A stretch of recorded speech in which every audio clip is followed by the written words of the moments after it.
Bonjour à toutes et à tous, j'espère que vous allez bien. Aujourd'hui, petite vidéo sur les signaux en sixième.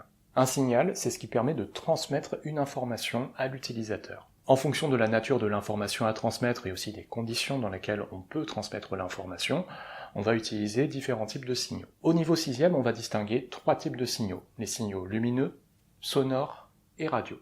Les signaux lumineux, ce sont des signaux en rapport avec la lumière. En gros, c'est une information visuelle que vous allez recevoir, et en fonction de l'information reçue, vous allez prendre telle ou telle décision. Les signaux sonores, c'est en rapport avec le son, c'est-à-dire que c'est quelque chose que vous pouvez entendre. Et les signaux radio, c'est invisible et inaudible, c'est-à-dire qu'on ne peut pas les voir et on ne peut pas les entendre. Alors prenons l'exemple d'un téléphone pour illustrer tout ça. En effet, un téléphone, ça utilise justement ces trois types de signaux. Les signaux sonores, c'est par exemple quand vous avez votre réveil qui sonne, ou alors quand vous écoutez de la musique, ou alors quand vous répondez à quelqu'un au téléphone. Les signaux lumineux, c'est dès que vous avez une information visuelle. Concernant les notifications, elles peuvent être lumineuses ou sonores. Alors je vais me rapprocher un peu pour que vous puissiez voir que là, en l'occurrence, j'ai reçu une notification. Vous voyez, le voyant qui clignote. Donc ça, c'est un voyant lumineux, donc il s'agit d'un signal lumineux. Mais je peux aussi régler mon téléphone pour avoir un signal sonore. Illustration. Bon, attendez un petit instant que je contacte quelqu'un qui va m'envoyer un message, comme ça j'aurai une notification. One eternity later.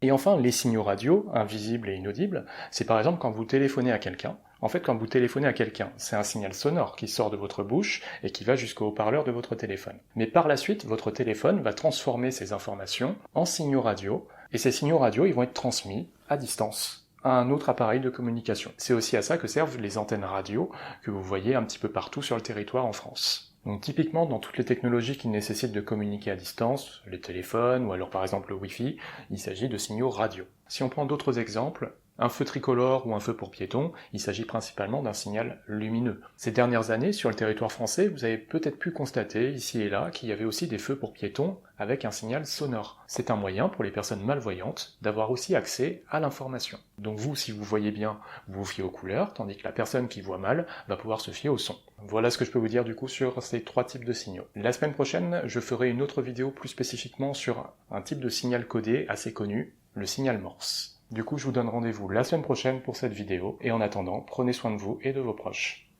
Ciao!